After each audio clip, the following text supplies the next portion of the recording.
മലപ്പുറം ഉപതെരഞ്ഞെടുപ്പിൽ ഭേദപ്പെട്ട പോളിംഗ് 70.41%. 2014 ലോക്സഭാ തെരഞ്ഞെടുപ്പിലെ പോളിംഗ് ശതമാനത്തേക്കാൾ കുറവാണിത്. കണക്കുകൂട്ടിയ പോളിംഗ് ഉണ്ടായില്ലെങ്കിലും ഇരു മുന്നണികളും പ്രതീക്ഷയിലാണ്. ഈ മാസം 17-ന് വോട്ടെണ്ണും. 2014 മലപ്പുറം ലോക്സഭാ മണ്ഡലത്തിലെ പോളിംഗ് ശതമാനം 71.21. പക്ഷേ ഉപതെരഞ്ഞെടുപ്പിൽ പോളിംഗ് കുറഞ്ഞു. 70.41%. ഭേദപ്പെട്ടതെങ്കിലും മുന്നണികൾ കണക്കുകൂട്ടിയ പോളിംഗ് ഉണ്ടായില്ല. അസംബ്ലി മണ്ഡലങ്ങൾ വേർതിരിച്ചുള്ള പോളിംഗ് ശതമാനം ഇങ്ങനെ: കൊണ്ടോട്ടി 73.75, മഞ്ചേരി 71.86, പെരിന്തൽമണ്ണ 70.56, മങ്കട 68.58, മലപ്പുറം 69.07, വേങ്ങര 67.7, വള്ളിക്കുന്ന് 71.33. ഇടതിനു സ്വാധീനമുള്ള പെരിന്തൽമണ്ണ, മങ്കട, മഞ്ചേരി മണ്ഡലങ്ങളിൽ പോളിംഗ് ഉയർന്നതിൽ ഇടതുപക്ഷം പ്രതീക്ഷ വയ്ക്കുന്നു. മുസ്ലിം ലീഗിന്റെ ശക്തി കേന്ദ്രമായ മലപ്പുറം മണ്ഡലത്തിലും പി കെ കുഞ്ഞാലിക്കുട്ടി നിയമസഭയിൽ പ്രതിനിധീകരിക്കുന്ന വേങ്ങരയിലും പോളിംഗ് ശതമാനം കുറഞ്ഞതിൽ UDF-ന് ആശങ്കയുണ്ട്. പക്ഷേ വള്ളിക്കുന്ന്, കൊണ്ടോട്ടി മണ്ഡലങ്ങളിലെ ഉയർന്ന പോളിംഗ് ശതമാനത്തിൽ ആശ്വാസവും. നരേന്ദ്രമോദി നയിക്കുന്ന കേന്ദ്ര സർക്കാരിന്റെ ഫാഷിസ്റ്റ് നയങ്ങളും ഉത്തർപ്രദേശ് തെരഞ്ഞെടുപ്പ് ഫലവുമെല്ലാമായിരുന്നു മുന്നണികൾ മണ്ഡലത്തിൽ ചർച്ചയാക്കിയത്. കരിപ്പൂർ വിമാനത്താവളം, കുടിവെള്ളം, അടിസ്ഥാന വികസന പ്രശ്നങ്ങൾ തുടങ്ങിയവയൊന്നും ചർച്ച ചെയ്യാതിരുന്നത് പോളിംഗ് ശതമാനത്തിലുണ്ടായ കുറവിന് കാരണമായി വിലയിരുത്തുന്നു. KT സ്വാലിഹ്, മലപ്പുറം. വിജയപ്രതീക്ഷ പങ്കുവച്ച മുന്നണി സ്ഥാനാർത്ഥികൾ. UDF സ്ഥാനാർത്ഥി പി കെ കുഞ്ഞാലിക്കുട്ടി പാണക്കാട് സ്കൂളിൽ വോട്ട് ചെയ്തു. MB ഫൈസൽ ബൂത്ത് സന്ദർശനം നടത്തി മണ്ഡലത്തിൽ സജീവമായി. മണ്ഡലത്തിൽ വോട്ടില്ലാതിരുന്ന LDF സ്ഥാനാർത്ഥി MB ഫൈസൽ രാവിലെ മുതൽ ബൂത്ത് സന്ദർശനത്തിൽ മുഴുകി. മതനിരപേക്ഷതയും വികസനവും ആഗ്രഹിക്കുന്ന ജനങ്ങൾ തന്നെ വിജയിപ്പിക്കുമെന്ന് ഫൈസൽ പറഞ്ഞു. ഞങ്ങൾ തുടക്കം മുതൽ തന്നെ വലിയ ആത്മവിശ്വാസത്തോടെയാണ് ഈ തെരഞ്ഞെടുപ്പിനെ നേരിട്ടത്. അതിനനുകൂലമായ ഒരു വിധിയെഴുത്ത് ഈ തെരഞ്ഞെടുപ്പിൽ ഉണ്ടാകുമെന്ന് തന്നെയാണ് ഞങ്ങൾ പ്രതീക്ഷിക്കുന്നത്. Speaker P Sreeramakrishnan Perinthalmanna Khader മൊല്ല AUP സ്കൂളിലും CPIM ജില്ലാ സെക്രട്ടറി PP വാസുദേവൻ എരവിപുരം വള്ളുവനാട് വിദ്യാഭവൻ സ്കൂളിലും വോട്ട് ചെയ്തു. T ശിവദാസ മേനോൻ, TK ഹംസ എന്നിവർ മഞ്ചേരിയിൽ വോട്ട് രേഖപ്പെടുത്തി. വലിയ വിജയം നേടുമെന്നായിരുന്നു വോട്ട് ചെയ്ത ശേഷമുള്ള കുഞ്ഞാലിക്കുട്ടിയുടെ പ്രതികരണം. നല്ല ഭൂരിപക്ഷം ഉണ്ടാവാൻ സാധ്യതയുണ്ട്. നമ്മൾ ഇന്ന് അത്രയല്ലേ പറയാൻ പറ്റുള്ളൂ. ഹൈദരലി സിയാബ് തങ്ങൾക്കൊപ്പം എത്തിയാണ് PK കുഞ്ഞാലിക്കുട്ടി പാണക്കാട് CKMM സ്കൂളിൽ വോട്ട് രേഖപ്പെടുത്തിയത്. KPA മജീദ് പടപ്പറമ്പിലും ET മുഹമ്മദ് ബഷീർ MP വാഴക്കാടും വോട്ട് ചെയ്തു. കേന്ദ്ര സർക്കാരിനുള്ള അംഗീകാരമാകും വിധിയെന്ന് NDA സ്ഥാനാർത്ഥി ശ്രീപ്രകാശ് പ്രതികരിച്ചു. പാണ്ടിക്കാട് സ്കൂളിലാണ് ശ്രീപ്രകാശ് വോട്ട് രേഖപ്പെടുത്തിയത്. കൂട്ടിയും കിഴിച്ചും ഇരു മുന്നണികൾക്ക് മുന്നിലുള്ളത് ഇനി 4 ദിവസം. അവകാശപ്പെടുന്ന വിജയം ആർക്കൊപ്പമെന്ന് 17-ന് ഉച്ചയോടെ അറിയാം. മലപ്പുറത്ത് നിന്നും AK ലതീഷ്. മലപ്പുറത്ത് മാറ്റം പ്രകടമെന്ന് കോടിയേരി ബാലകൃഷ്ണൻ. LDF മികച്ച പ്രകടനം കാഴ്ചവെക്കുമെന്നും കോടിയേരി പറഞ്ഞു. LDF തെരഞ്ഞെടുപ്പിൽ നല്ല മുന്നേറ്റം കാഴ്ചവെക്കും. നല്ല നിലയിലുള്ള പ്രവർത്തനം നടത്താൻ LDF-ന് അവിടെ കഴിഞ്ഞിട്ടുണ്ട്. മുൻകാല തെരഞ്ഞെടുപ്പുകളിലൊന്നും ഇല്ലാത്ത വിധത്തിൽ LDF-ന് അനുകൂലമായ ഒരു മാറ്റം അവിടെ പ്രകടമായി കാണുന്നുണ്ട്. ആരെങ്കിലും ആസൂത്രണം ചെയ്യുന്ന പദ്ധതി അനുസരിച്ച് പ്രവർത്തിക്കുന്ന സർക്കാർ അല്ല ഇതെന്ന് മുഖ്യമന്ത്രി പിണറായി വിജയൻ. ധാർഷ്ട്യവും അഹങ്കാരവും കൊണ്ട് സർക്കാരിനെ കീഴടക്കാമെന്ന് കരുതേണ്ടെന്നും അഴിമതി പുരളാത്ത സർക്കാർ മുന്നോട്ടു പോകുമെന്നും മുഖ്യമന്ത്രി പറഞ്ഞു. കോൺഗ്രസും BJP-യും ഒരേ ചരടിൽ പ്രവർത്തിക്കുന്ന സാഹചര്യമെന്നും മുഖ്യമന്ത്രി കണ്ണൂരിൽ പറഞ്ഞു. കോൺഗ്രസും BJP-യും മറ്റു ചിലരും എല്ലാം കൂടി ഒന്നിച്ച് ഒരേ ചരടിൽ കോർത്ത പോലെ എങ്ങനെ വരാനിടയാകുന്നു എന്നുള്ളതും ആലോചിച്ചുകൊള്ളണം. അപ്പൊ എവിടെയോ ഇരുന്ന് ആലോചിച്ച് രൂപം കൊടുത്ത ഒരു പദ്ധതിയുടെ ഭാഗമായി മാറാൻ ഈ സർക്കാർ നിന്ന് കൊടുക്കണോ? അതാ പ്രശ്നം.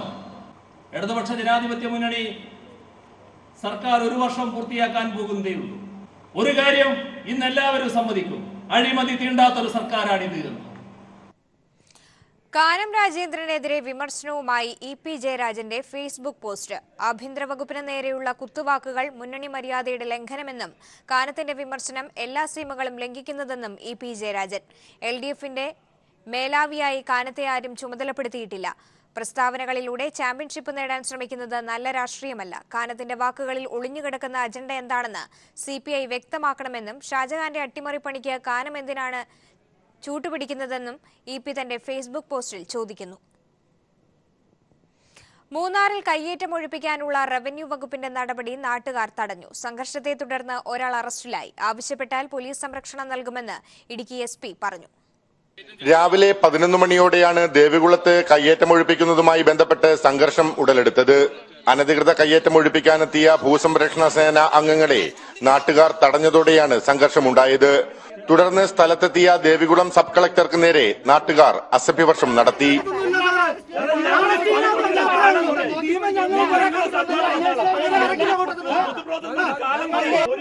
CPIM നേതാക്കൾ സ്ഥലത്തെത്തിയതിനു ശേഷമാണ് സംഘർഷത്തിന് അയവുണ്ടായത്. കയ്യേറ്റമൊഴിപ്പിക്കുന്നതുമായി ബന്ധപ്പെട്ട് റവന്യൂ വകുപ്പ് പോലീസിനെ നേരത്തെ അറിയിച്ചിരുന്നില്ല. റവന്യൂ ഉദ്യോഗസ്ഥരെ ആക്രമിച്ചതുമായി ബന്ധപ്പെട്ട് ഒരാളെ പോലീസ് അറസ്റ്റ് ചെയ്തിട്ടുണ്ട്. സംഭവവുമായി ബന്ധപ്പെട്ട് ദേവികുളം സബ് കളക്ടർ ജില്ലാ കളക്ടർക്ക് റിപ്പോർട്ട് നൽകിയിട്ടുണ്ട്. അഡീഷണൽ മജിസ്ട്രേറ്റ് പദവിയിലുള്ള സബ് കളക്ടറെ അപമാനിക്കും വിധം പെരുമാറിയ ദേവികുളം സ്റ്റേഷനിലെ ഗ്രേഡ് SIക്കെതിരെ നടപടിക്കും കളക്ടർ ശുപാർശ ചെയ്തിട്ടുണ്ട്. അതേസമയം കയ്യേറ്റമൊഴിപ്പിക്കുന്നതുമായി ബന്ധപ്പെട്ട് റവന്യൂ വകുപ്പിന് എല്ലാവിധ സംരക്ഷണവും നൽകുമെന്ന് ഇടുക്കി ജില്ലാ പോലീസ് സൂപ്രണ്ട് KB വേണുഗോപാൽ വ്യക്തമാക്കി. കളക്ടറോട് ഞങ്ങൾ ശുപാർശ ചെയ്തിട്ടുണ്ട്. ഏത് സംഭവത്തിന് പോയാലും പോലീസിനെ അറിയിക്കണം, പോലീസിനെ കൊണ്ടുപോകണം. അനിഷ്ട സംഭവങ്ങൾ ഉണ്ടാവാതെ നോക്കണം. അതിന് വേണ്ടിയിട്ട് മുൻകൂട്ടി തന്നെ പോലീസിനെ അറിയിച്ച് പോലീസിന്റെ സഹായം ോടുകൂടി തന്നെയാണ് പോകേണ്ടതെന്നാണ് ഞങ്ങളും പറയുന്നത്. കയ്യേറ്റവും കുടിയേറ്റവും രണ്ടായി കാണണമെന്നതാണ് സർക്കാരിന്റെ നയമെന്ന് CPIM നേതാക്കൾ ഉദ്യോഗസ്ഥരെ ഓർമ്മിപ്പിച്ചു. പ്രസ്തുത സ്ഥലത്തെ കയ്യേറ്റം CPIM പ്രവർത്തകർ തന്നെ പൊളിച്ചു നീക്കി കൊടുത്തു. News bureau, Idukki. മൂന്നാർ വിഷയത്തിൽ മാധ്യമങ്ങൾക്ക് നിക്ഷിപ്ത താൽപര്യമെന്ന് M. M. മണി. സർക്കാർ നയം നടപ്പാക്കാനാണ് എല്ലാവരും ശ്രമിക്കേണ്ടതെന്നും M. M. മണി പറഞ്ഞു. ഒരു സെന്റ് ഭൂമി പുതുതായി കൈയേറിയാൽ ഒഴിപ്പിക്കണം എന്ന് തന്നെയാണ് ഞങ്ങളുടെ നിലപാട്. ഗവൺമെന്റ് സമീപനമത. എന്നാൽ ഈ ചാനലുകാരന്മാരെല്ലാം അങ്ങോട്ട് കൂടുന്ന എന്തിനാ? നിക്ഷിപ്ത താല്പര്യക്കാരെ അതിന്റെ പിന്നിൽ പ്രവർത്തിക്കുന്നുണ്ട്. കാരണം മൂന്നാറിൽ ഒരു വർഷം 6 ലക്ഷം 7 ലക്ഷം ആളുകൾ സന്ദർശനം നടത്തുന്നുണ്ട്. ടൂറിസവുമായി ബന്ധപ്പെട്ട് അത് കേരളത്തിലാണ്. മൂന്നാറും ഇടുക്കി ജില്ലയുടെ മറ്റു ഭാഗങ്ങളിലുമായി വലിയ വരുമാനം ഈ രാജ്യത്ത് ഗവൺമെന്റിനുണ്ട്. ഒരുപാട് ആളുകൾക്ക് തൊഴിലുണ്ട്. ഇതുണ്ട്. വിദേശ ശക്തികൾ ഇതിന്റെ പിന്നിലുണ്ട്. മറ്റു സംസ്ഥാനക്കാർ ടൂറിസം മേഖലയായി ബന്ധപ്പെട്ടവരുണ്ട്. അവരെല്ലാമാണ് ടൂറിസം രംഗത്തെ മുന്നേറ്റമില്ലാതാക്കാൻ ഇവിടെ ബോധപൂർവം ശ്രമിച്ചുകൊണ്ടിരിക്കുകയാണ്. നിലമ്പൂർ MLA PV അൻവറിനെ അപകീർത്തിപ്പെടുത്തും വിധം താൻ പ്രസംഗിച്ചതായുള്ള TV ചാനലിന്റെ ആരോപണം സത്യവുമായി ബന്ധമില്ലാത്തതാണെന്ന് മന്ത്രി G. സുധാകരൻ പറഞ്ഞു. മലപ്പുറത്തെ തെരഞ്ഞെടുപ്പ് യോഗത്തിലെ പ്രസംഗം തെറ്റായി വ്യാഖ്യാനിക്കുകയാണ് TV ചാനൽ ചെയ്തതെന്ന് മന്ത്രി സുധാകരൻ പറഞ്ഞു. 3-4 ദിവസം മുമ്പ് അൻവറിനെ പറ്റി ഒരു റിപ്പോർട്ട് വന്നു. അത് അദ്ദേഹത്തിന് അവിടെ പ്രാദേശികമായി അഭിപ്രായ വ്യത്യാസമുണ്ടെന്നൊക്കെ റിപ്പോർട്ടിന്റെ കൂട്ടത്തിൽ ഞാനവിടെ ഇലക്ഷൻ കാലത്ത് പ്രസംഗിച്ച അതിന്റെ പേര് ഞാൻ പറഞ്ഞ പേരൊന്നും പറഞ്ഞില്ല. ഞാൻ ഇലക്ഷൻ കാലത്ത് പ്രസംഗിച്ചു എന്ന് പറഞ്ഞ് അൻവറിനെ പറ്റി വിമർശനം പറഞ്ഞു എന്ന് പറഞ്ഞൊരു വാർത്ത കൊടുത്തിട്ടുണ്ട്. ഞാൻ അൻവറിനെ പറ്റി പറഞ്ഞിട്ടില്ലെന്ന് മാത്രമല്ല, എതിരായിട്ട് പറഞ്ഞതെന്ന് മാത്രമല്ല, 40 വർഷമായി ആര്യാടൻ മുഖത്ത് കൈവശം വെച്ചുകൊണ്ടിരുന്ന സീറ്റ് പിടിച്ചെടുത്തെന്നാണ് അവിടെ എല്ലാം പ്രസംഗിച്ചത്. ഇത് അബ്ദുൾ റഹ്മാനെ പറ്റി പറഞ്ഞു. 35 വർഷമായി താനൂർ ലീഗിന്റെ ആയിരുന്നു. താനൂർ ഇതവിടെ എല്ലാം ഞങ്ങൾ കേട്ടോണ്ടിരിക്കല്ലേ. അപ്പൊ അങ്ങനെ സംസാരിച്ചിട്ടില്ല. അദ്ദേഹത്തെ പ്രാദേശികമായി എന്തോ തർക്കമുണ്ട് എന്ന് പറയുന്ന റിപ്പോർട്ടിനകത്ത് ഇത് കയറ്റിയിരിക്കുകയാണ്. അവിടെ അൻവറിന്റെ പേര് ഞാൻ പറയുന്നില്ല. അതാണ് യാഥാർത്ഥ്യം. അങ്ങനെ ഒരു സംഭവമില്ല. അൻവർ ഏറ്റവും നല്ല MLA ആണ്. അത് അവിടെ തന്നെ ഞാൻ പറഞ്ഞിട്ടാണ് പോകുന്നത്. അദ്ദേഹത്തിനെതിരെ യാതൊരു പരാമർശമൊന്നും നടത്തിയിട്ടില്ല. ഞാൻ വേറൊരു സ്ഥലത്ത് നടത്തിയ, അതായത് ചില ആളുകൾ നിയമസഭയിൽ ചെന്ന് പോയി കഴിഞ്ഞാൽ അവർക്ക് ഭൂമിയുമായി ബന്ധമില്ല എന്ന് പറഞ്ഞത് വേറൊരു ആളെ പറ്റിയാണ്. ഞാൻ അത് അദ്ദേഹത്തെ പറ്റിയല്ല. അൻവറുമായിട്ട് യാതൊരു ബന്ധവും. ജിഷ്ണു കേസിൽ പ്രതികളുടെ ജാമ്യം റദ്ദാക്കണമെന്നാവശ്യപ്പെട്ട് സംസ്ഥാന സർക്കാർ സുപ്രീം കോടതിയെ സമീപിക്കും. കേസിലെ പോലീസ് കണ്ടെത്തലുകൾ കോടതി തള്ളിയത് സർക്കാർ ചോദ്യം ചെയ്യും. ജിഷ്ണുവിന് നീതി കിട്ടിയെന്നും സർക്കാരിൽ വിശ്വാസമുണ്ടെന്നും ജിഷ്ണുവിന്റെ അമ്മ മഹിജ പറഞ്ഞു. ആശുപത്രി വിട്ട ജിഷ്ണുവിന്റെ കുടുംബം നാട്ടിലേക്ക് മടങ്ങി. ജിഷ്ണു പ്രണോയുടെ ദുരൂഹമരണവുമായി ബന്ധപ്പെട്ട കേസിൽ 2 പ്രതികൾക്ക് കൂടി കോടതി ജാമ്യം അനുവദിച്ച സാഹചര്യത്തിലാണ് സർക്കാർ വീണ്ടും സുപ്രീം കോടതിയെ സമീപിക്കുന്നത്. പ്രതികളുടെ ജാമ്യം റദ്ദാക്കണമെന്ന് സർക്കാർ ആവശ്യപ്പെടും. കേസിലെ പോലീസ് കണ്ടെത്തലുകൾ കോടതി തള്ളിയാണ് കഴിഞ്ഞ ദിവസം ഒളിവിൽ കഴിഞ്ഞിരുന്ന അധ്യാപകനായ CP പ്രവീണിനും പരീക്ഷാ ചുമതലയുള്ള ഡിബിനും ഹൈക്കോടതി ജാമ്യം അനുവദിച്ചത്.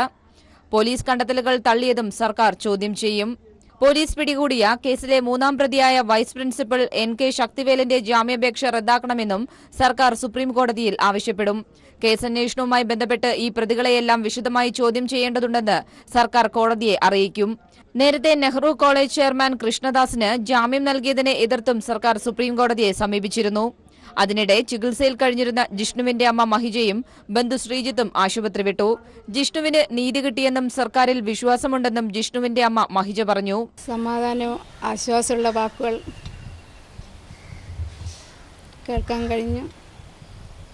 അത് തന്നെ വലിയൊരു സമാധാനമായിട്ട് കാണുന്നു.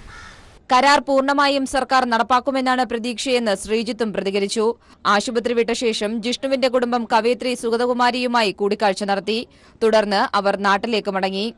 News bureau, Thiruvananthapuram. പോലീസ് ആസ്ഥാനത്തിന് മുന്നിൽ നടന്ന സംഭവത്തിൽ നിഷ്പക്ഷമായി അന്വേഷിച്ച് നടപടിയെടുക്കുമെന്ന് DGP ലോക്നാഥ് ബെഹ്റ. സത്യസന്ധമായ അന്വേഷണമാകും കേസിൽ നടക്കുകയെന്നും DGP തിരുവനന്തപുരത്ത് പ്രതികരിച്ചു. ആ കാര്യങ്ങൾ അവരൊരു ഇപ്പോൾ ഒരു എൻക്വയറി ഉള്ള സമയത്ത് ഒരു പ്രീഎംപ്റ്റ് ചെയ്യേണ്ട, അവരൊരു കംപ്ലീറ്റ് ക്ലീൻ മൈൻഡിൽ ചെയ്യണം. അതാണ് ആക്ച്വലി പ്രൊഫഷണൽ കാര്യമാണ്.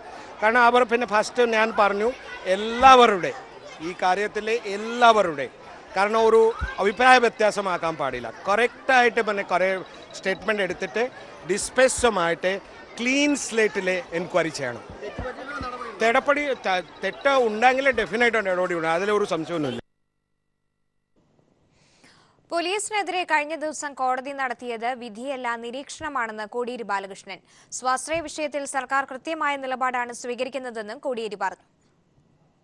കോടതിയിൽ നിന്ന് ഈ സ്വാശ്രയ കോളേജ് മാനേജ്മെൻറ്റുകൾ അവരെ നിയമാനുസൃതമായ നടപടിക്ക് വിധേയമാക്കാനാണ് ഗവൺമെൻറ് ശ്രമിച്ചിട്ടുള്ളത്. പക്ഷെ അത്തരം അറസ്റ്റ് ചെയ്ത നടപടി തന്നെ ശരിയല്ല. എന്തിനാണ് അങ്ങനെ അറസ്റ്റ് ചെയ്തെന്ന് പോലും കോടതി ചോദിക്കുന്ന സ്ഥിതി ഇപ്പോൾ ഉണ്ടായിട്ടുണ്ട്. അത് വ്യക്തമാക്കുന്നത് ഗവൺമെൻറ് സ്വാശ്രയ മാനേജ്മെൻറ്റുകൾക്കെതിരെ ശക്തമായ നടപടി സ്വീകരിക്കുന്നുണ്ട് എന്നുള്ളതാണ് ഹൈക്കോടതി നടത്തിയിട്ടുള്ള നിരീക്ഷണം തന്നെ വ്യക്തമാക്കുന്നത്. ഇപ്പോൾ തന്നെ ആ പ്രതികൾക്കുള്ള മുൻകൂർ ജാമ്യം നൽകിയതിനെ സുപ്രീം കോടതി വരെ പോയി ജിഷ്ണുവിൻ്റെ കുടുംബത്തിന് നീതി ലഭിക്കാൻ ആവശ്യമായ ഇടപെടൽ ഗവൺമെൻറ് ഭാഗത്തുനിന്ന് ചെയ്യും. സംസ്ഥാനത്തെ ട്രഷറികളിൽ കറൻസി ഞെരുക്കം ഗുരുതരമെന്ന് ധനമന്ത്രി TM തോമസ് ഐസക്. ബെബ്കോയുടെയും ലോട്ടറിയുടെയും വിറ്റുവരവ് പണമായി നേരിട്ട് ട്രഷറിയിൽ നിക്ഷേപിക്കാൻ സർക്കാർ തീരുമാനിച്ചു. 50 കോടി രൂപ ഇതിലൂടെ ലഭ്യമാക്കാൻ സാധിക്കുമെന്ന് ധനമന്ത്രി വ്യക്തമാക്കി. റിസർവ് ബാങ്ക് പ്രശ്നത്തെ ഗുരുതരമായി കാണുന്നില്ലെന്നും ധനമന്ത്രി കുറ്റപ്പെടുത്തി. സംസ്ഥാനത്തെ ട്രഷറികളിൽ കറൻസി ഞെരുക്കം ഗുരുതരമായി തുടരുകയാണ്.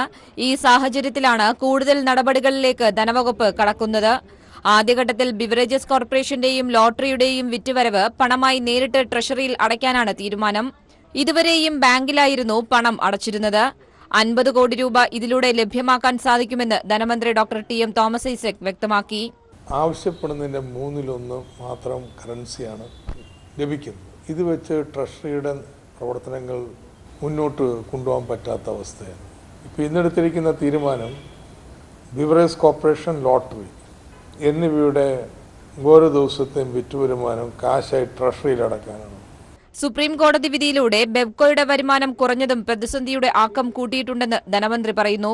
ധനപ്രതിസന്ധി രൂക്ഷമായി തുടരുകയാണെങ്കിൽ സിവിൽ സപ്ലൈസിന്റെ വരുമാനവും നേരിട്ട് ട്രഷറിയിലേക്ക് അടയ്ക്കുന്ന രീതിയാക്കും.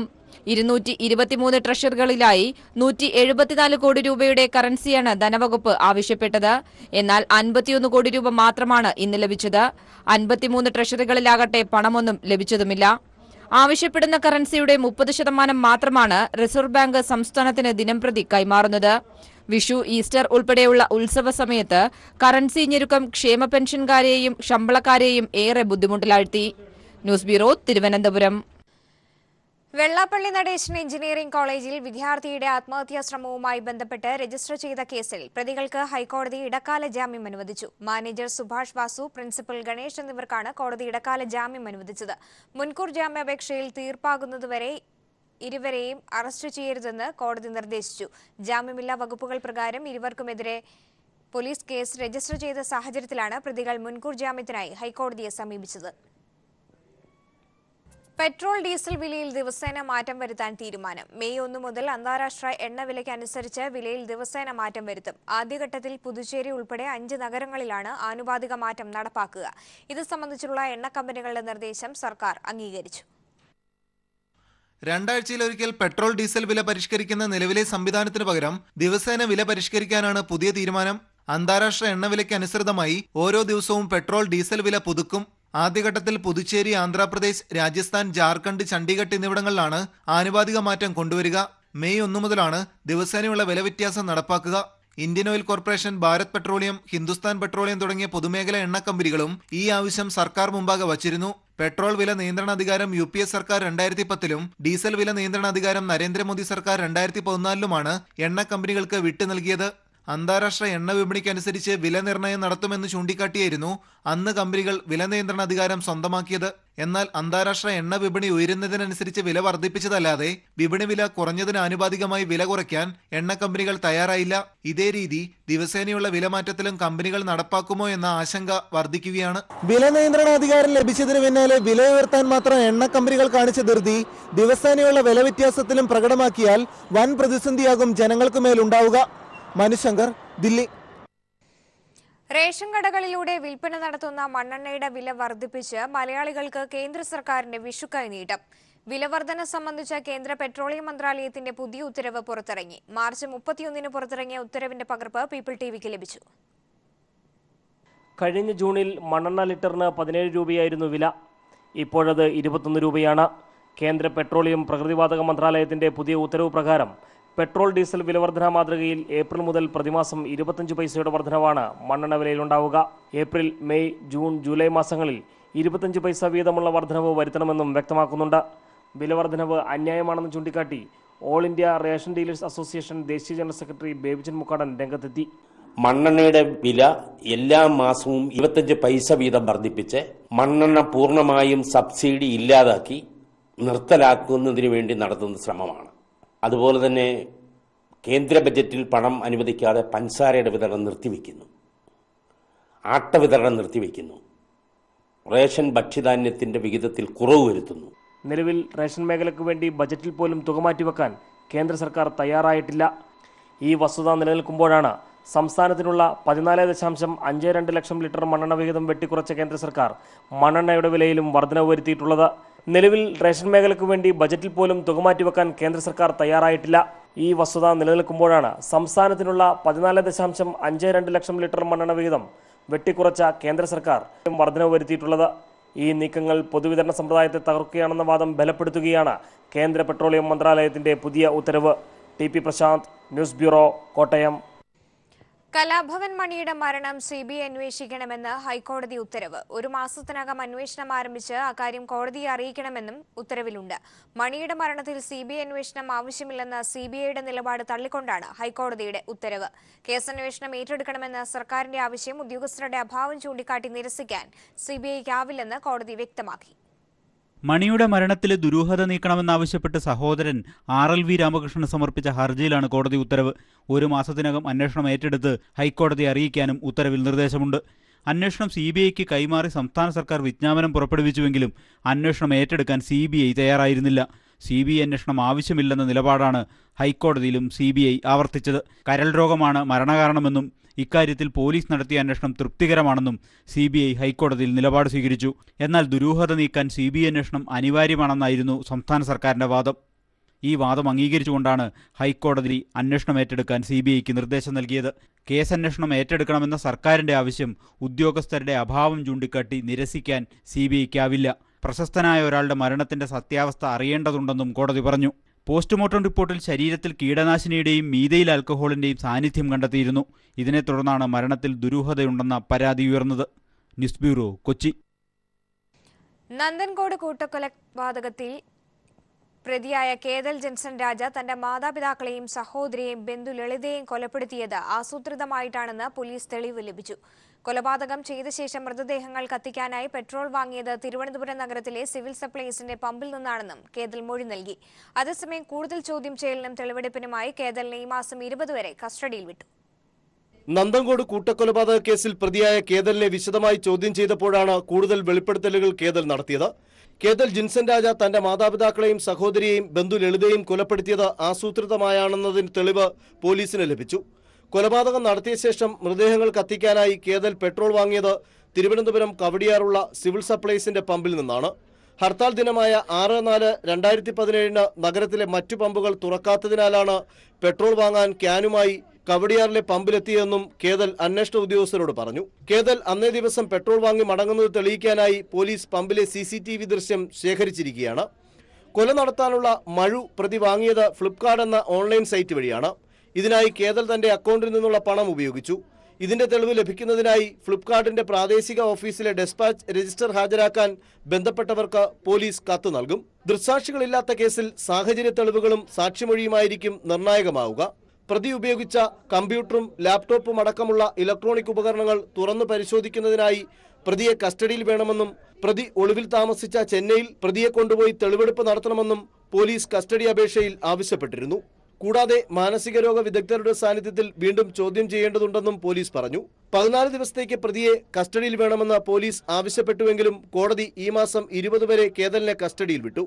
8 ദിവസത്തെ കസ്റ്റഡി കാലയളവിൽ കേതലിനെ കൂടുതൽ ചോദ്യം ചെയ്യലിനും തെളിവെടുപ്പിനും വിധേയനാക്കും. Sunil Anumanoor, news bureau, Thiruvananthapuram. നന്ദൻകോട് കൂട്ടക്കൊലക്കേസിൽ പ്രതിയായ കേതൽ ജിൻസൺ നേരത്തെ തന്നെ സ്കിസോഫ്രീനിയ എന്ന കടുത്ത മാനസിക രോഗം പ്രകടമാക്കിയിരിക്കാമെന്ന് മാനസികാരോഗ്യ വിദഗ്ധരുടെ നിഗമനം. മാനസിക രോഗം പുറത്തറിഞ്ഞാൽ അത് തങ്ങളുടെ സോഷ്യൽ സ്റ്റാറ്റസിനെ ബാധിക്കുമെന്ന് കരുതി രക്ഷിതാക്കൾ രോഗവിവരം മറച്ചുവെച്ചുവെന്നും ഡോക്ടർമാർ വിലയിരുത്തുന്നു. അതേസമയം കേതലിന്റെ ചാത്തൻ സേവാ ചിന്തകൾക്കും പ്രവൃത്തിക്കും മാതാപിതാക്കളുടെ പൂർണ്ണ പിന്തുണ ഉണ്ടായിരുന്നുവെന്നത് കേതൽ നൽകിയ മൊഴി ചൂണ്ടിക്കാട്ടുകയാണ്. നന്ദൻകോട് ക്ലിഫ് ഹൌസിന് സമീപം ബെയിൻസ് കോമ്പൗണ്ടിൽ 117 നമ്പർ വീട്ടിൽ നിഗൂഢതകൾ ഉണ്ടായിരുന്നുവെങ്കിലും വീട്ടുകാരായ ഡോക്ടർ ജീൻ പത്മയും റിട്ടയർഡ് പ്രൊഫസർ ഡോക്ടർ എ രാജതങ്കവും തങ്ങളുടെ മക്കൾക്ക് സ്നേഹം വാരിക്കോരിയാണ് നൽകിയിരുന്നത്. മക്കളായ ഡോക്ടർ കരോളിനും കേഡൽ ജിൻസണും ഇത് ആവോളം അനുഭവിക്കുകയും ചെയ്തുവെന്നത് ബന്ധുക്കൾ തന്നെ പറയുന്നു. പപ്പയും മമ്മിയും മക്കളുടെ ഇഷ്ടത്തിന് എതിര് നിന്നിട്ടില്ല. കരോളിനെ അവർ ലക്ഷ്യത്തിലെത്തിച്ചു. പക്ഷേ കേഡൽ ജിൻസന്റെ കാര്യത്തിൽ അത് നടന്നില്ല. ജിൻസണെ ഡോക്ടറാക്കാൻ ജീൻ പത്മ കിണഞ്ഞു പരിശ്രമിച്ചു. എന്നാൽ 1 വർഷം മെഡിക്കൽ പഠനം നടത്തി പിന്നീട് അതിന് ഗുഡ് ബൈ പറഞ്ഞ ജിൻസൺ അപ്പോഴേ വേറിട്ട ചിന്തകൾക്കും തുടക്കമിട്ടിരുന്നു. പള്ളിയിൽ കൃത്യമായി പോയിരുന്ന കേതൽ ബൈബിളിലെ നല്ല കാര്യങ്ങൾക്ക് ചെവി കൊടുക്കാതെ തന്റെ മനസ്സ് സാത്താനായി മാറ്റിവെച്ചു. സമൂഹത്തിൽ നിലയും വിലയുമുള്ള ജീൻ പത്മയും രാജതങ്കവും മകന്റെ ഏകാന്തതയും ഒതുങ്ങിക്കൂടിയുള്ള ജീവിത രീതിയും മുറിക്കുള്ളിൽ കമ്പ്യൂട്ടറിന് മുന്നിലെ മണിക്കൂറുകളോളമുള്ള പ്രവർത്തനവും പ്രോത്സാഹിപ്പിക്കുകയായിരുന്നു. ഇതാണ് ഇത്തരത്തിലൊരു ദാരുണ സംഭവത്തിന്റെ സൃഷ്ടാവായി കേതൽ മാറാൻ കാരണം. കേതലിന്റെ ചാത്തൻ സേവയും ആസ്ട്രൽ പ്രൊജക്ഷനും അടക്കമുള്ള വെളിപ്പെടുത്തലിന്റെ പശ്ചാത്തലത്തിലാണ് മൊഴിയെടുക്കലിൽ പങ്കാളിയായ മനഃശാസ്ത്ര വിദഗ്ധൻ കേഡലിന്റെ പ്രശ്നം മാനസിക രോഗമാണെന്ന നിഗമനത്തിൽ എത്തിയത്. സ്കിസോഫ്രീനിയ എന്ന കടുത്ത മാനസിക രോഗത്തിന് നേരത്തെ തന്നെ കേതൽ ഉടമയായിരുന്നു. തന്റെ മകന്റെ മാനസിക വൈകല്യം കാർഡിയോളജിസ്റ്റ് കൂടിയായ ജീൻ പത്മ മറച്ചുവെച്ചു. റിസർച്ച് ഗൈഡ് കൂടിയായ അച്ഛനും ഇതിന് കൂട്ടുനിന്നു. ബന്ധുക്കളോ നാട്ടുകാരോ കേതലിന് മാനസിക രോഗമാണെന്നറിഞ്ഞാൽ അത് തങ്ങളുടെ സ്റ്റാറ്റസിന് കോട്ടം തട്ടുമെന്നും ഇവർ കരുതിയിരുന്നു. ഒരുപക്ഷെ രോഗം ശ്രദ്ധയിൽപ്പെട്ടപ്പോൾ തന്നെ കേതലിനെ ചികിത്സിച്ചിരുന്നുവെങ്കിൽ രോഗം ഭേദമാകുമായിരുന്നുവെന്നും മെഡിക്കൽ കോളേജിലെ മാനസിക രോഗ വിദഗ്ധർ ചൂണ്ടിക്കാട്ടുന്നു. അതേസമയം തന്നിലെ ചിത്തരോഗിയാണ് ഈ അരുംകൊലയ്ക്ക് പിന്നിലെന്ന് പറഞ്ഞ് നിയമത്തിന്റെ മുന്നിൽ നിന്ന് കേഡൽ രക്ഷപ്പെടുമോ എന്ന ആശങ്കയിലാണ് ബന്ധുക്കളും നാട്ടുകാരും. Sunil Arumanoor, news bureau, Thiruvananthapuram. ആഡംബര കാറും 29 ലക്ഷം രൂപ വില മതിക്കുന്ന സാധനങ്ങളും മോഷ്ടിച്ച കേസിൽ കുപ്രസിദ്ധ മോഷ്ടാവ് ബണ്ടി ചോർ കുറ്റക്കാരനാണെന്ന് കോടതി. ഭവനഭേദനം, മോഷണം, തെളിവ് നശിപ്പിക്കൽ തുടങ്ങിയ കുറ്റങ്ങളാണ് തിരുവനന്തപുരം അഡീഷണൽ സെഷൻസ് കോടതി 2 ബണ്ടി ചോറിന് മേൽ ചുമത്തിയത്. ബണ്ടി ചോറിനെ സ്ഥിരം കുറ്റവാളിയായി പരിഗണിച്ച് പരമാവധി ശിക്ഷ നൽകണമെന്ന് പ്രോസിക്യൂഷൻ വാദിച്ചു. കേസിൽ അടുത്ത മാസം 22-ന് കോടതി വീണ്ടും വാദം കേൾക്കും. പട്ടം പ്ലാമൂട്ടിലെ വേണുഗോപാലൻ നായരുടെ വീട്ടിൽ നിന്ന് മിത്സുബിഷി ഔട്ട്ലാൻഡർ കാറും ലാപ്ടോപ്പ്, മൊബൈൽ ഫോൺ തുടങ്ങി 29 ലക്ഷം രൂപ വിലമതിക്കുന്ന സാധനങ്ങളും മോഷ്ടിച്ച കേസിലാണ് കുപ്രസിദ്ധ മോഷ്ടാവ് ബണ്ടി ചോർ കുറ്റക്കാരനാണെന്ന് കോടതി വിധിച്ചത്. ഭവനഭേദനം, മോഷണം, തെളിവ് നശിപ്പിക്കൽ തുടങ്ങിയ കുറ്റങ്ങളാണ് തിരുവനന്തപുരം അഡീഷണൽ സെഷൻസ് കോടതി 2 ബണ്ടി ചോറിനുമേൽ ചുമത്തിയത്. അതേസമയം പ്രതി മോഷണം ശീലമാക്കിയവനാണെന്ന് തെളിയിക്കാൻ പ്രോസിക്യൂഷനായില്ലെന്ന് സെഷൻസ് ജഡ്ജ് പി കൃഷ്ണകുമാർ വിലയിരുത്തി. എന്നാൽ രാജ്യത്ത് മറ്റ് പലയിടങ്ങളിലും 300ഓളം മോഷണക്കേസുകളിൽ പ്രതിയായ ബണ്ടി ചോർ സ്ഥിരം കുറ്റവാളിയാണെന്നും ഇയാൾക്ക് പരമാവധി ശിക്ഷ നൽകണമെന്നും പബ്ലിക് പ്രോസിക്യൂട്ടർ പള്ളിച്ചൽ പ്രമോദ് വാദിച്ചു. തുടർന്ന് കേസ് വീണ്ടും വാദം കേൾക്കുന്നതിനായി മെയ് 22-ലേക്ക് മാറ്റി. 2013 ജനുവരി 20-നാണ് കേസിനാസ്പദമായ സംഭവം. മോഷണം നടന്ന വീട്ടിലെ CCTV ദൃശ്യങ്ങളിൽ നിന്നാണ് മോഷ്ടാവ് ബണ്ടിച്ചോറാണെന്ന് കണ്ടെത്തിയത്. മോഷണശേഷം മുങ്ങിയ ബണ്ടിച്ചോറിനെ പിന്നീട് പൂനെയിൽ നിന്നാണ് പിടികൂടിയത്.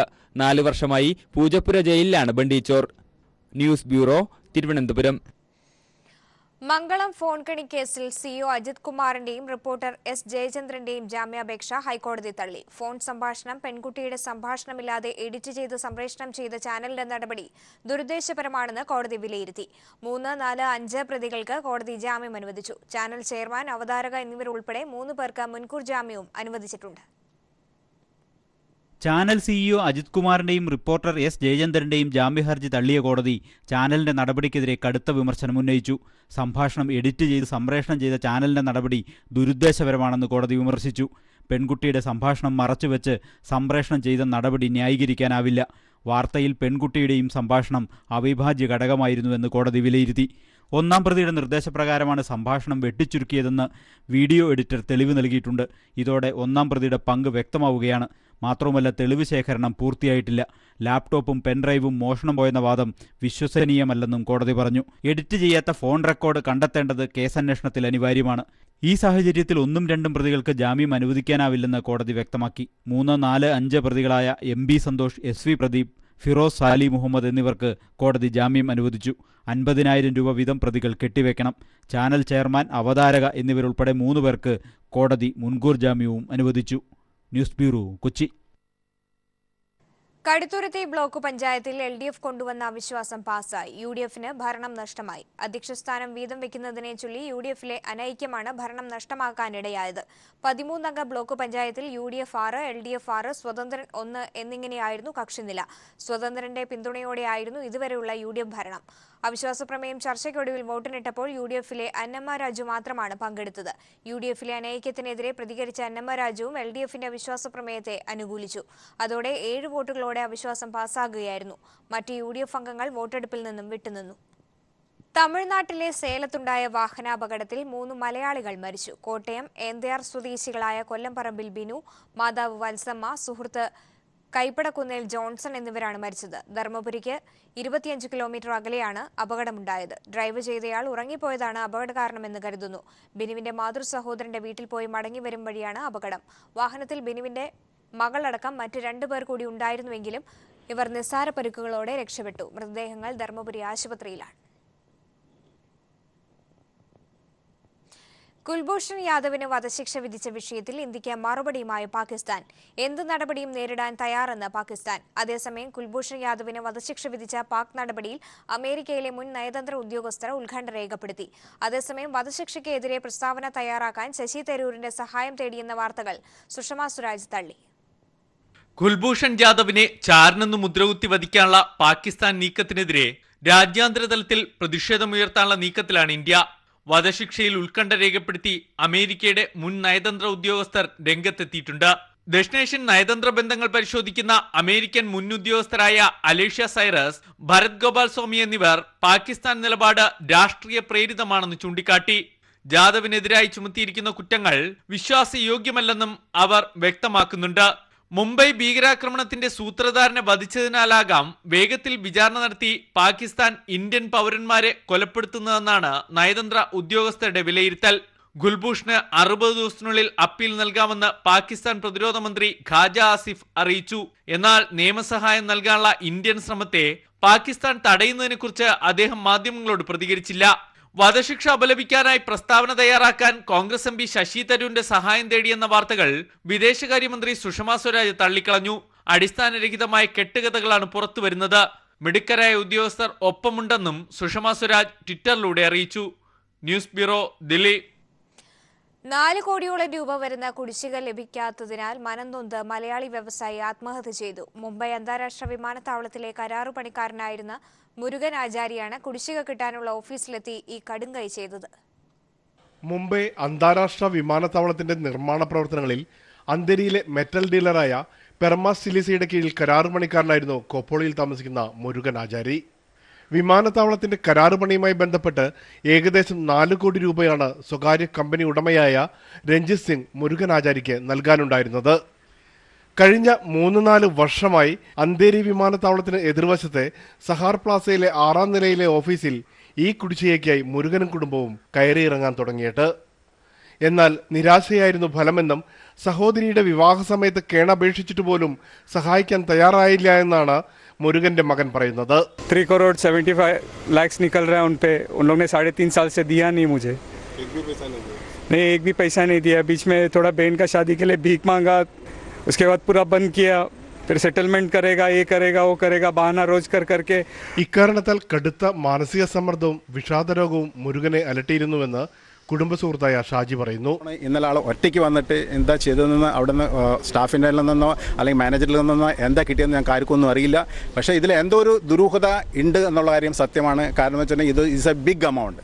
മരണത്തിൽ ദുരൂഹതയുണ്ടെന്ന ബന്ധുക്കളുടെ വാദം ശരിയല്ലെന്ന് ഓഫീസ് ജോലിക്കാർ സാക്ഷ്യപ്പെടുത്തുന്നു.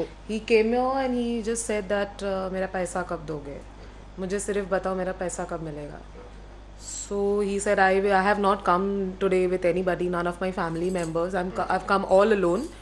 And then he just when he saw that he was talking on phone with somebody, then he came backwards. He just stood here. He removed the bottle. He showed the bottle to everybody. He said if I don't get a concrete answer today, if I don't get my payment today, I will die. I will have this immediately. And when I was calling Kadam, he was in court for some for other legal matter. So you are all witness of that? We have all witnessed this incident. Postmortem റിപ്പോർട്ടിന്റെ വിശദാംശങ്ങൾ നൽകാൻ വിമുഖത കാട്ടിയെങ്കിലും പ്രതി അറസ്റ്റിലായെന്നും കോടതിയിൽ ഹാജരാക്കുമെന്നും police വ്യക്തമാക്കി. പ്രതിയെ arrest ചെയ്തുവെങ്കിലും മുരുകന് ലഭിക്കാനുള്ള കുടിശ്ശിക വാങ്ങിക്കൊടുക്കുവാൻ നിയമത്തിന് കഴിയുമോ എന്നതാണ് കുടുംബത്തിന്റെ ആശങ്ക. Premlal, news bureau, Mumbai. വരൾച്ച ദുരിതാശ്വാസം തേടി ദില്ലിയിൽ തമിഴ്നാട് കർഷകർ നടത്തുന്ന സമരം 3 ആഴ്ച പിന്നിടുന്നു. സമരം നടത്തുന്ന കർഷകരെ അണിനയിപ്പിക്കാൻ മധ്യസ്ഥ ശ്രമം കേന്ദ്ര സർക്കാർ നടത്തുകയാണ്. തമിഴ്നാട്ടിൽ നിന്നുള്ള കേന്ദ്രമന്ത്രി പൊൻ രാധാകൃഷ്ണൻ വീണ്ടും കർഷകരുമായി ചർച്ച നടത്തും. സമരത്തിന് പിന്നിൽ സന്നദ്ധ സംഘടനകളുടെ സാമ്പത്തിക സഹായമുണ്ടെന്ന ആരോപണം സമരസമിതി നേതാക്കൾ തള്ളി. വരൾച്ചയിൽ കൃഷി നശിച്ച് ആത്മഹത്യ ചെയ്ത കർഷകരുടെ തലയോട്ടിയുമായി ദില്ലിയിലെത്തിയ കർഷകരെന്ന് ആവശ്യങ്ങൾ ദേഹത്തെഴുതിയാണ് പ്രതിഷേധിച്ചത്. വരൾച്ച ദുരിതാശ്വാസത്തിന് കേന്ദ്ര സർക്കാർ 60,000 കോടി രൂപ അനുവദിക്കുക, നദീ സംയോജനത്തിലൂടെ കർഷകർക്ക് വെള്ളമെത്തിക്കുക തുടങ്ങിയ ആവശ്യങ്ങൾ ഉന്നയിച്ചാണ് തമിഴ്നാട് കർഷകരുടെ അനിശ്ചിതകാല സത്യാഗ്രഹം. 140 ஆண்டுகளுக்கு பிறகு இந்த ஆண்டு தான் கடுமையான வறட்சி. அதோட காவிரியிலும் தண்ணி வெல்ல, தமிழகத்தில் சாவடி செய்த 1 கோடி ஏக்கர் இந்த பயிரெல்லாம் தண்ணீர் இல்லாமல் அழிந்து விட்டது. വരൾച്ച ദുരിതാശ്വാസം തേടിയുള്ള തമിഴ്നാട് കർഷകരുടെ പ്രതിഷേധം 3 ആഴ്ച പിന്നിടുമ്പോൾ സമരം അവസാനിപ്പിക്കാനുള്ള തീവ്ര ശ്രമത്തിലാണ് കേന്ദ്ര സർക്കാർ. ഇന്നലെ കർഷകരുമായി കേന്ദ്രമന്ത്രി പൊൻ രാധാകൃഷ്ണൻ നടത്തിയ ചർച്ച പരാജയപ്പെട്ടെങ്കിലും വീണ്ടും ചർച്ച നടത്താനാണ് തീരുമാനം. പാർലമെന്റ് സമ്മേളനം ഇന്ന് കഴിയുന്ന സാഹചര്യത്തിൽ എംപിമാർ അനുനയ ശ്രമവുമായി എത്തിയെങ്കിലും അനുകൂല തീരുമാനം ഉണ്ടാകും വരെ സമരം തുടരാനാണ് കർഷകരുടെ തീരുമാനം. ഇക്കാലയളവിലെ ഏറ്റവും വലിയ വരൾച്ചാ പ്രതിസന്ധിക്കാണ് ദക്ഷിണേന്ത്യ സാക്ഷ്യം വഹിക്കുന്നത്. രൂക്ഷമായ വരൾച്ചാ പ്രതിസന്ധിക്കെതിരെയുള്ള ശക്തമായ പ്രതിഷേധത്തിനാണ് കർഷക പ്രതിഷേധം ജന്തർ മന്ദറിൽ സാക്ഷ്യം വഹിച്ചത്. ക്യാമറമാൻ ശൈലേഷ് കല്ലായിക്കൊപ്പം മനുശങ്കർ, ദില്ലി.